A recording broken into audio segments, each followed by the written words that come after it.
dari kelas 2C PGMU. Di sini saya akan menjelaskan seputar pendidikan inklusif. Adapun untuk lebih jelasnya, simak penjelasan berikut ya.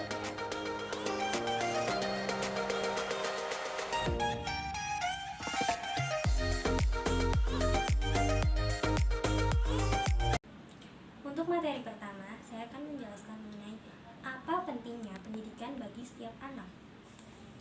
Pendidikan dapat diartikan sebagai suatu proses kehidupan dalam mengembangkan diri tiap individu untuk dapat melangsungkan hidup dan kehidupannya. Pendidikan merupakan hal yang penting dalam kehidupan.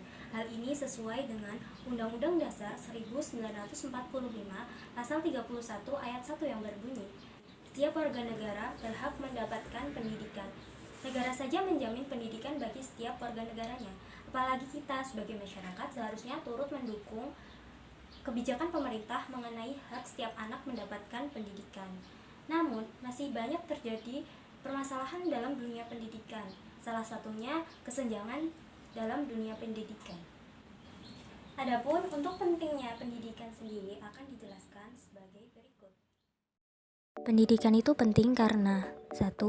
Pendidikan dapat membuka pikiran. Pendidikan membuat kita berwawasan luas. Pendidikan telah memperluas pikiran kita sehingga kita tidak terbatas pada negara dan zona tertentu lagi. Kita tidak terjebak dalam dunia kecil. Kita telah keluar dari cangkang, mulai mengeksplorasi dan mempelajari hal-hal baru tentang dunia. Yang kedua ialah pendidikan dapat membentuk dasar masyarakat. Pertumbuhan masyarakat tergantung pada kualitas pendidikan yang disampaikan. Semakin baik kualitasnya, orang-orang yang lebih baik dapat belajar dan memanfaatkan bahwa pendidikan untuk membuat reformasi yang mengarah pada penelitian dan pengembangan. Yang ketiga ialah pendidikan merupakan dasar bagi anak-anak. Pentingnya pendidikan sebagai sebuah konsep yang perlu ditanamkan pada anak-anak sejak usia dini. Mereka perlu diberitahu bahwa pendidikan tidak hanya berarti pengetahuan atau hanya mengenal buku dan tulisan atau hal-hal belajar dengan hafalan dan juga berhitung, tetapi memegang makna yang jauh lebih dalam. Yang keempat ialah pendidikan tanpa batasan. Pendidikan tidak bisa tetap terbatas pada buku dan ruang kelas saja. Pendidikan memberikan kesempatan untuk berinteraksi dengan orang-orang dari berbagai lapisan masyarakat. Hal ini menyebabkan pemahaman yang lebih baik dan mengetahui bagaimana dalam dunia ini hidup dan berpikir. Untuk materi kedua, saya akan menjelaskan mengenai apa itu pendidikan inklusi. Pendidikan inklusi merupakan sistem layanan pendidikan yang mengikutsertakan anak berkebutuhan khusus belajar bersama anak normal di sekolah reguler.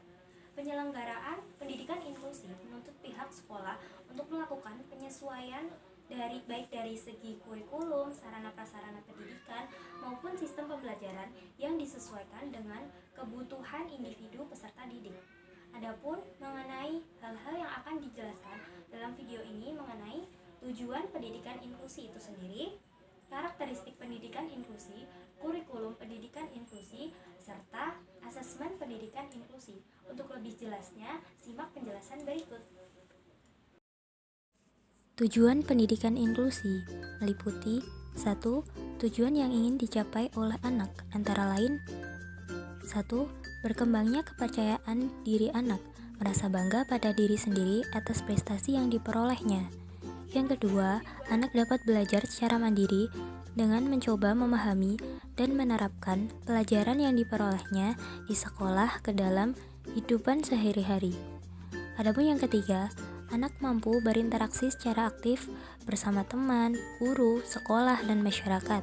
Yang keempat, anak dapat belajar untuk menerima adanya perbedaan dan mampu beradaptasi dalam mengatasi perbedaan tersebut. Yang kedua, tujuan yang ingin dicapai oleh guru antara lain 1. Terampil dalam melakukan pembelajaran kepada peserta didik yang memiliki latar belakang beragam. Yang kedua, mampu mengatasi berbagai tantangan dalam memberikan layanan kepada semua anak. Yang ketiga, bersikap positif terhadap orang tua, masyarakat, dan anak dalam situasi beragam. Yang ketiga, tujuan yang ingin dicapai orang tua antara lain 1. Orang tua dapat belajar lebih banyak tentang bagaimana cara mendidik dan membimbing anaknya lebih baik di rumah dengan menggunakan teknik yang digunakan guru di sekolah. Yang kedua, orang tua akan merasakan keberadaannya menjadi lebih penting dalam membangun anak untuk belajar. Yang ketiga, orang tua mengetahui bahwa anaknya dan semua anak yang di sekolah menerima pendidikan yang berkualitas sesuai dengan kemampuan masing-masing individu. Yang keempat, tujuan yang ingin dicapai oleh masyarakat. Yang pertama, masyarakat akan merasakan suatu kebanggaan karena lebih banyak anak mengikuti pendidikan di sekolah yang ada di lingkungannya. Yang kedua, masyarakat akan lebih terlibat di sekolah dalam rangka menciptakan hubungan yang lebih baik antara sekolah dan masyarakat. Kurikulum hendaknya disesuaikan dengan kebutuhan anak. Namun yang selama ini diterapkan ialah anak dipaksa untuk mengikuti kurikulum. Oleh sebab itu, hendaknya memberikan kesempatan untuk menyesuaikan kurikulum dengan anak. Kurikulum yang digunakan di sekolah inklusi adalah kurikulum anak normal atau reguler yang disesuaikan atau dimodifikasi sesuai dengan kemampuan awal dan karakteristik siswa. Dengan kurikulum akan memberikan peluang terhadap tiap-tiap anak untuk mengaktualisasikan potensi sesuai dengan bakat, kemampuannya, dan perbedaan yang ada pada setiap anak. Asesmen adalah suatu proses, upaya mendapatkan informasi mengenai hambatan-hambatan dan kemampuan yang sudah dimiliki serta kebutuhan-kebutuhan yang harus dipenuhi agar dapat dijadikan dasar membuat program pembelajaran sesuai dengan kemampuan individu anak. Ada beberapa gejala yang dapat dijadikan sebagai petunjuk untuk mengenal anak. Di antaranya, 1. Berdasarkan tingkah laku. Yang kedua, berdasarkan kondisi fisik. Yang ketiga, berdasarkan keluhan. Berdasarkan uraian di atas, dapat disimpulkan bahwa asesmen dalam sekolah penyelenggara pendidikan inklusi sangat diperlukan, karena di dalam sekolah tersebut, di dalamnya terdapat siswa yang memiliki karakteristik dan kemampuan yang berbeda-beda. Dengan melakukan observasi, dengan pengamatan keseharian yang didasarkan tingkah laku, kondisi fisik, dan keluhan, maka dapat dijadikan petunjuk apa yang harus dilakukan oleh guru. Untuk materi ketiga, saya akan menjelaskan mengenai bagaimana menciptakan pendidikan dan masyarakat yang ramah terhadap ABK. Untuk menciptakan sebuah pendidikan dan masyarakat yang ramah terhadap ABK, maka dibutuhkan beberapa langkah sebagai berikut. Dalam menciptakan pendidikan yang ramah terhadap ABK, dapat dilakukan beberapa hal, di antaranya yang pertama, interaksi. Dalam mengajar anak berkebutuhan khusus, gunakan aturan berkenalan yang baik. Pertama, kenalkan diri dan jelaskan bagaimana merasakan hubungan dengan anak tersebut. Bisa dimulai mengajak berjabat tangan, menyentuh tangan, bahu, atau mukanya. Perlu diingat, tidak semua anak suka disentuh, misalnya anak autis. Anda dapat menjelaskan aktivitas apa yang akan dilakukan bersama anak tersebut dari awal hingga akhir sambil menatap kedua mata anak. Yang kedua, observasi. Beberapa anak dengan berkebutuhan khusus menerima input sensori dengan cara yang berbeda dan kesulitan untuk mengungkapkan ketidaknyamanannya.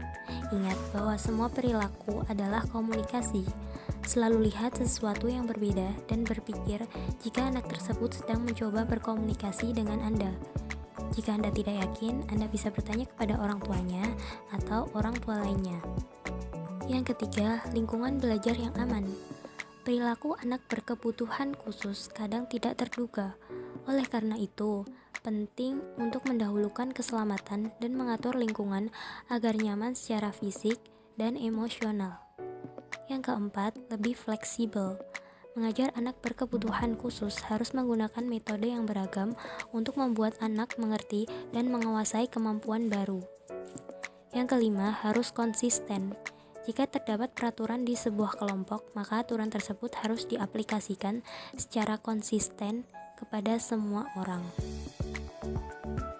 Yang keenam, gunakan isyarat visual, auditori, atau taktil.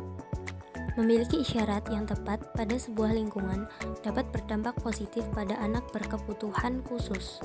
Guru bisa menggunakan kartu yang berisi tulisan instruksi sederhana untuk menolong anak mengingat aturan perilaku yang baik. Jika anak tidak bisa baca, maka gunakanlah gambar.